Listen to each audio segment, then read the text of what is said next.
Hello, comrades. Today is International Women's Day, and as such, I'll be recording a brief audiobook of the work Women's Day, February 1913, by Alexandra Kollontai. The source is Alexandra Kollontai Selected Articles and Speeches, Progress Publishers, 1984. It was first published in Pravda, number 40, 244, 17th February 1913, St. Petersburg. Transcribed by Sally Ryan for Marxist.org, 2000, and proofed and corrected by Chris Clayton, 2006. The article Women's Day by Alexandra Kollontai was published in the newspaper Pravda 1 week before the first ever celebration in Russia of the Day of International Solidarity among the female proletariat on the 23rd of February, 8th of March, 1913. In St. Petersburg, this day was marked by a call for a campaign against women workers' lack of economic and political rights, for the unity of the working class, and for the awakening of self-consciousness among women workers. Alright, now I'll begin the audiobook. What is Women's Day? Is it really necessary? Is it not a concession to the women of the bourgeois class, to the feminists and the suffragettes? Is it not harmful to the unity of the workers' movement? Such questions can still be heard in Russia, though they are no longer heard abroad. Life itself has already supplied a clear and eloquent answer. Women's Day is a link in the long, solid chain of women's proletarian movement. The organized army of working women grows with every year.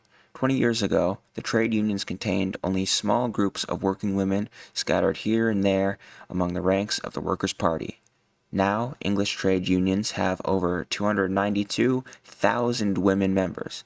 In Germany, around 200,000 are in the trade union movement, and 150,000 in the Workers' Party. And in Austria, there are 47,000 in the trade unions and almost 20,000 in the party. Everywhere in Italy, Hungary, Denmark, Sweden, Norway, and Switzerland, the women of the working class are organizing themselves. The Women's Socialist Army has almost 1 million members, a powerful force. A force that the powers of this world must reckon with when it is a question of the cost of living, maternity insurance, child labor, and legislation to protect female labor. There was a time when working men thought that they alone must bear on their shoulders the brunt of the struggle against capital, that they must alone deal with the old world, without the help of their womenfolk. However, as working-class women enter the ranks of those who sell their labor, forced onto the labor market by need, by the fact that husband or father is unemployed, working men became aware that to leave women behind in the ranks of the non-class conscious was to damage their cause and to hold it back. The greater number of conscious fighters, the greater chances of success.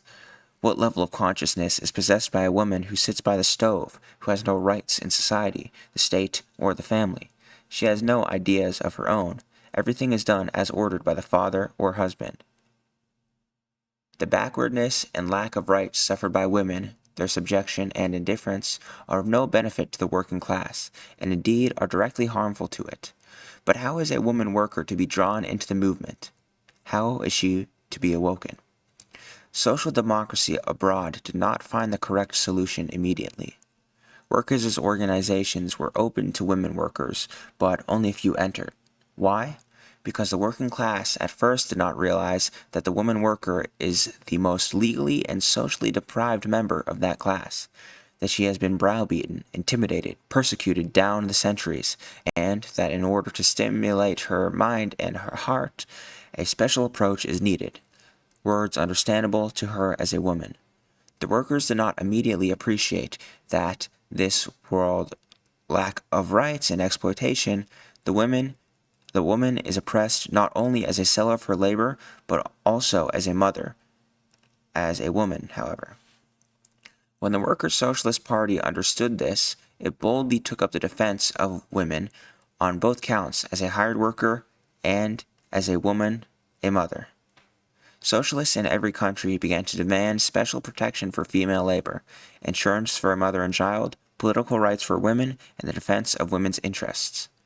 The more clearly the Workers' Party perceived this second objective vis-a-vis women workers, the more willingly women joined the party.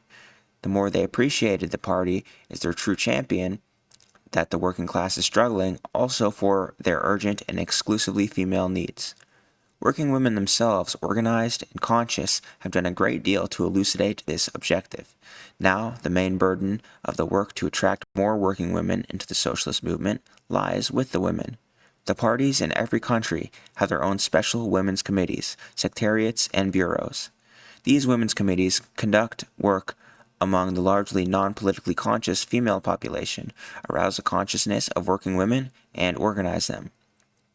They also examine those questions and demands that affect women most closely: protection and provision for expectant and nursing mothers, the legislative regulation of female labor, the campaign against prostitution and infant mortality, the demand for political rights for women, the improvement of housing, the campaign against the rising cost of living, etc.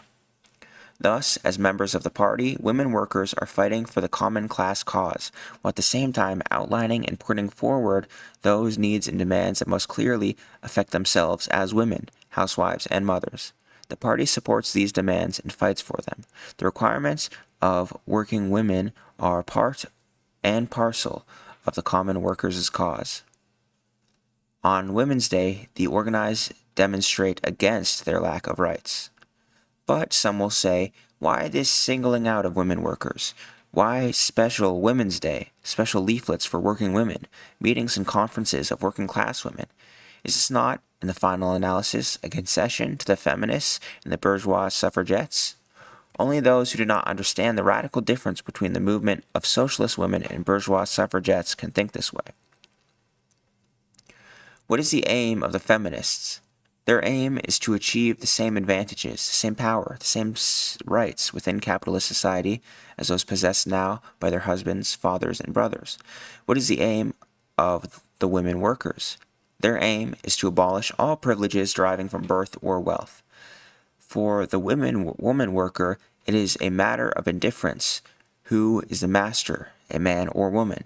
Together with the whole of her class, she can ease her position as a worker. Feminists demand equal rights, always but everywhere. Women workers, we demand rights for every citizen, man and woman. But we are not prepared to forget that we are not only workers and citizens, but also mothers. And as mothers, as women who give birth to the future, we demand special concern for ourselves and our children, special protection from the state and society. The feminists are striving to acquire political rights. However, here too our paths separate. For bourgeois women, political rights are simply a means of allowing them to make their way more conveniently and more securely in a world founded on exploitation of the working people. For women workers, political rights are a step along the rocky and difficult path that leads to the desired kingdom of labor. The paths pursued by women workers and bourgeois suffragettes have long since separated. There is, too, a difference between the objectives that life has put before them. There is, too, a great contradiction between the interests of the woman worker and the lady proprietress, between the servant and her mistress. There are not and cannot be any points of contact, conciliation, or convergence between them. Therefore, working men should not fear separate women's days, nor special conferences of women workers, nor their special press. Every special distinct form of work among the women of the working class is simply a means of arousing the consciousness of the woman worker and drawing her into the ranks of those fighting for a better future. Women's days and the slow, meticulous work undertaken to arouse the self-consciousness of the woman worker are serving the cause not of the division, but the unification of the working class. Let a joyous sense of serving the common class cause and fighting simultaneously for their own female emancipation inspire women workers to join the celebration of Women's Day. That's the end of the audiobook text. I'm just going to give a little bit of my thoughts and commentary and analysis on it now. So I do think that the distinction between bourgeois feminism and proletarian feminism is very important, where bourgeois feminists seek to work within the capitalist society that is obviously, as Kollontai points out, founded on exploitation. The proletarian feminist seeks to abolish the exploitative roots of the capitalist society and create an equitable society for all, whether they are men or women. But it is, of course, still very important to place special emphasis on women, because obviously women face more issues than men in society, and class is the ultimate root cause, and class-based society extenuates these contradictions and this exploitation. It's still obviously important to remember that women face unique struggles, such as like patriarchal hierarchies and domination and stuff along these lines. So there's obviously class-based feminism is what is necessary, which is sort of what Kollontai is talking about here. She is speaking on the difference between proletarian feminism and bourgeois feminism, which is a very important distinction. And of course, the International Women's Day should be celebrated by all socialists and communists and progressives across the world. And we should continue to struggle for an end to all oppression of women, and oppression of all people in the world. So yeah, solidarity to all of you comrades. Thank you for listening.